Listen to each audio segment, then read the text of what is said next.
길라잡이 닥터 O. 닥터 K의 진단과 처방! 이제 마지막 시간입니다. 지금 현재 탈북민 사역을 하고 있는 교회에 굉장히 도움이 될 만한 이야기를 해드리도록 하겠는데요. 우리 중국에서 이제 사역을 하시다가 동남아로 옮기셨잖아요. 그리고 그 동남아 사역을 하시는 가운데서 감옥에 간 이야기가 있어요. 어떤 과정이었는지 한번 설명해 주시겠습니까? 저희들이 사역하다 보면 선교 사역이 현행법으로는 불법인 경우가 있는데 저희 북한 사역도 마찬가지죠. 중국도 역시 불법이고 동남아에서도 국경을 넘어온 사람들 우리가 구출을 해서 국경을 넘어온 사람들을 양육을 해야 되는데 그 마중하는 과정에서 메콩강에서 사람들을 만나다가 경찰이 저를 이렇게 총을 겨누고 체포를 당한 것이죠. 그래서 그때 감옥 생활을 길게는 아니지만 한 적이 있습니다. 네네. 그럼 그 감옥 생활을 통해서 굉장히 깊은 어떤 그 영적인 교훈이 있었다고 하셨는데, 저는 그 감옥 생활을 이것이 나의 영적인 학교구나라는 생각이 들었어요. 내가 감옥에 딱 갇혀 있으니까 내가 할 수 있는 게 없는 거예요. 그래서 이 사역의 주체는 하나님이시구나. 또 나의 모든 것, 이것이 내 것이 아니구나 라는 것을 제가 체감하고 그렇게 인정하게 된 것이죠. 또 하나는 거기서 계속적으로 제가 하나님께 물어본 것은, 하나님, 내가 과연 무엇을 하길 원하십니까? 그때 하나님께서 저에게 답을 주신 것은 내 어린 양을 돌보라, 이 말씀을 주셨어요. 그 어린 양이 중국도 아니고 동남아도 아니고 한국에서 길 잃고 방황하는 그 어린 양들을 돌보라, 이런 음성으로 제가 다가온 것이죠. 저희 아내도 같이 갇혔는데 아내도 동일한 음성을 들었고, 그래서 저희들이 지금까지 5년 이상을 한국에서 탈북민들이 이렇게 누리방황하는 그들을 위해서 사역을 하게 된 것입니다. 그래서 이제 동남아 사역이 이제 감옥에 가면서 마무리가 되고 한국에 와서 이제 예재원을 세우신 이유가 바로 그거였군요. 예수 제자 훈련원. 그러면 지금 한국 내에서 그렇게 이제 사역을 이렇게 하시면서 많은 노하우들이 있으신데, 예수님의 사랑을 품고 하지 않으면 어떤 다른 것으로는 힘들다는 거예요. 사역의 주체가 하나님이다, 예수님이다라고 생각하면 때로 힘들어하고 때로 방황하고 그런 사람들을 기다릴 수 있거든요. 근데 그게 아니고 그냥 교회에 많이 오게 하고 어떤 사역을 하려고 하면 이게 힘든 것이죠. 같이 지내다가도 한 1년씩 같이 지내다가도 갑자기 소식도 없이 가버리는 사람도 있어요. 그렇죠. 네. 그때 가슴이 무너지죠. 너무 힘들죠, 사실은. 근데 그때 제 마음에 드는 생각은 우리는 막 쫓아가서 막 문 두드리고 이렇게 하고 싶지만 참는 거예요. 그냥 왜? 예수님도 우리를 참아주셨으니까. 또 둘째는 기다리자. 기다리다 보면 하나님께서 돌려주시더라고요. 마음을 돌려주시고 다시 나타나더라고요. 마지막으로는 끝까지 그래도 사랑하자. 그런 마음이 제가 들은 것이죠. 믿음이 부족하니까 어쩔 수 없는 것이에요. 근데 잠수를 하고 있으면 답답하면 올라오거든요. 그러니까 기다리면 올라온다. 나타난다. 그런 믿음을 가지고 하나님을 믿고 이 사역하는 것이죠. 근데 우리가 성급하게 못 참기 때문에, 못 기다리기 때문에 힘들다고 하는 것이에요. 근데 우리가 주님의 마음으로 주님께서 일을 하신다라는 마음을 가지고 끝까지 한다면 반드시 열매가 있을 거라고 저는 생각합니다. 아무래도 교회에서 이렇게 사역이 진행이 되면 그 어떤 결과물이 있어야 그 다음에 이제 재정적인 투입도 가능하고 인적인 자원도 공급받을 수 있는데, 결과가 안 나타나다 보니까 교회들이 쓰는 방식이 이제 재정을 이제 투여해가지고 뭐 오면 얼마를 준다, 뭐 이런 방식으로 이제 진행이 되는 부분들도 있지 않습니까? 네. 그 부분에 대해서 어떻게 생각하십니까? 저는 근본적으로 교회를 오기 때문에 재정을 주는 걸 좀 반대하는 입장입니다. 나중에 복음이 없어져 버려요. 그래서 실제로 중국 내에도 20명씩 30명씩 금방 모읍니다. 오면은 돈을 주고 선물을 주고 그렇게 하니까 많은 사람들이 하나님을 믿으러 가는 게 아니라 돈 받으러 가고 혜택을 받으러 가자. 그러면서 이 사람들이 철새처럼 또 이 선교사가 오면 여기 가서 또 받고 저기 가면 저기 가서 받고, 그리고 그 외에는 예배를 드리지 않아요. 스스로 예배를 드리지가 않아요. 그 인격적인 관계가 없이 도와주는 물질은 그 사람을 파괴할 뿐이지 절대로 복음은 거듭나지 못한다. 그래서 물질 사용에 대해서 정말 진짜 좀 심각하게 생각을 해보고, 정말 도움이 긴급하게 필요한 사람들, 아프거나 병들거나 그럴 땐 해야죠. 인격적인 관계에 기반을 둔 그런 구제가 돼야 된다. 그런 생각을 합니다. 돈 쓰고 사역하면 망한다. 끝이 안 좋다. 이렇게 우리가 일반적으로 생각을 하는데 이단들은 돈을 쓰고 사역을 하면서도 계속 잘 되고 있는 이 아이러니를 어떻게 설명해야 될지 모르겠어요. 우리가 이단이 생각하고 이단은 돈만 갖고 한다고 생각하지만 그렇지 않습니다.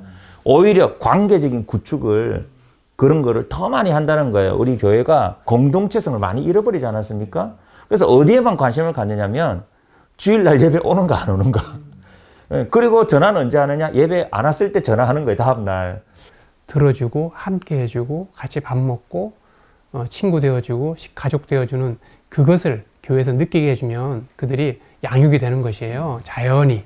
예, 근데 자꾸 가르치려고 하고 돈 하려고 하고 어디 집회 참석하라 이렇게 쪽으로만 가면 이제 그게 힘들다. 예, 그런 말씀을 드리고 싶고요. 또 양육할 때도 찬양을 하고 성경을 읽고 그것을 느낀 점을 나누는 거예요. 나누고 나는 이렇게 살고 싶다. 이렇게 결단하게 하는 것이죠. 그러면 내가 한 말 때문에 내가 변화되는 거예요. 내가 가르치는 것 때문에 변화되는 게 아니라 내가 변하는 모습을 보여주고 그리고 그들도 나누게 하면 자기가 한 말이 자기를 변화시킨다는 거예요. 그러니까 그거를 하면서 우리는 양육을 하는 거예요. 내가 너 가르친다가 아니라 우리 함께 예수님을 따라가자.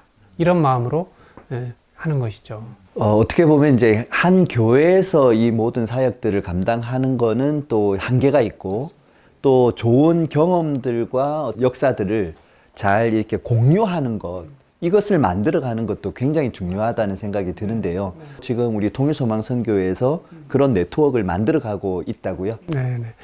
저희들은 이제 국내 정착하는 가운데 그 서로 교회들이 어려워하기 때문에 저희들이 어려워하는 교회에 이제 사람이 만나야지라고 하는 사람들은 우리가 양육하는 사람들, 구출하는 사람들을 같이 신방하고 처음부터 같이 신방하고 같이 돌보고 아까 이단에서 그렇게 한다는데 우리 그렇게 하고 있거든요. 같이 예를 들어서 이가 안 좋은 사람들을 치료받게 해주고 어떤 갭이 있는 구멍이 있는 부분이 있어요. 잘 스스로 할 수 없는 부분 경제적으로 이제 그런 부분들을 도와주고 또 함께하고 함께 신방하고 그렇게 하는 경우가 있고요. 또 북한 사역을 우리가 북한 선교학교나 이런 걸 통해서 좀 알려드리기도 하고 또 힘들 때 상담을 하는 거죠. 저는 이렇게 사역자분들한테 전화를 받아요.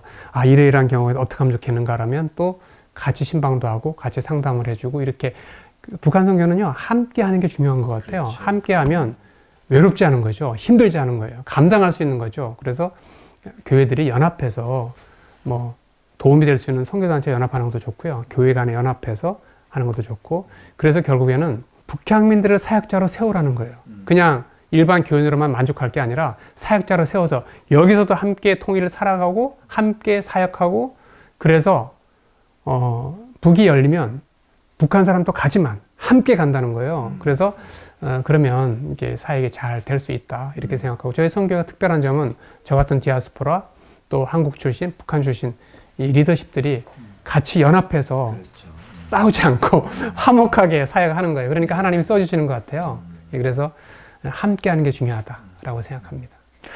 우리 통일소망선교회에서 또 그런 네트워크를 만들었어도 하지만 또 다양한 교회들이 통일선교 사역 교회연합이라는 이름으로 또 분기에 한 번씩 이렇게 모여가지고 경험도 나누고 또 같이 고민도 하고 또 아픔도 나누고 그런 어떤 귀한 네트워크가 일어나고 있으니까 관심 있으신 분들은 뭐 이렇게 검색하셔서 또 혹은 저희 닥터오케이 쪽으로 연락을 주시면 저희들이 잘 안내해 드리도록 그렇게 하겠습니다.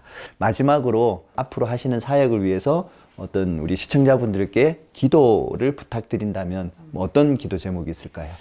우리 북향민들을 그 멘토가 되어주고 가족이 되어주고 이런 분들이 늘어났으면 좋겠어요. 그래서 저희 같이 뭐 풀타임 선교사라면 같이 데리고 살 수 있겠지만 그게 안 되면 사실은 그렇게 하시는 분도 계세요. 제가 이렇게 사람을 보내서 그런데 그게 잘 힘들다고 하면 일주일에 한 번도 되고요. 한 달에 한 번도 되고 집을 오픈하든지 식단을 데리고 가든지 가서 같이 밥 먹고 같이 얘기 들어주고 같이 고민 상담도 해주고 이런 그런 분들이 늘어났으면 좋겠고요. 만일 사람이 필요하다. 나는 북향민을 한 사람 섬기고 싶다. 그러면 우리가 연결시킬 수도 있다는 것이죠. 그래서 북한 선교를 함께 하자는 거죠. 함께 하고 우리가 정말 이 땅에서 통일을 살아가고 그리고 북한이 열렸을 때 함께 할 수 있는 사람들을 배출하자, 키우자, 세우자 그런 이야기를 하고 싶고요. 또 북한민 가운데, 북향민 가운데 헌신자들이 많이 있어요, 사실은. 다른 일반 사람들보다. 근데 그들을 우리가 정말 후원하고 함께하고 도와주고 멘토해주고 이런 일들이 늘 있었으면 좋겠다. 그것을 기도 제목으로 내놓습니다. 귀한 사역을 지금까지 감당해 오고 계신 우리 임천국 선교사님과 대화를 나누면서 결국은 우리가 근본으로 다시 돌아가서 하나님 아버지께서 우리를 얼마나 사랑하셨는지에 대해서 내 마음속에 각성이 일어나야 사실은 그 일을 할 수 있다는 생각이 다시 한번 들고요. 또 방송을 보고 계신 분들 가운데 저도 좀 이런 사역을 하고 싶어요. 이런 마음을 가진 분들이 분명히 계실 것 같은데요. 댓글을 이렇게 남겨주시고 연락처 남겨주시면 저희들이 꼭 연락드려서 이렇게 연결을 해드릴 수 있도록 그렇게 하겠습니다. 자, 연말이 다가오고 있는데 우리 다음 주 닥터 K도 기대해 주시고요. 자, 우리 마무리할까요? 네.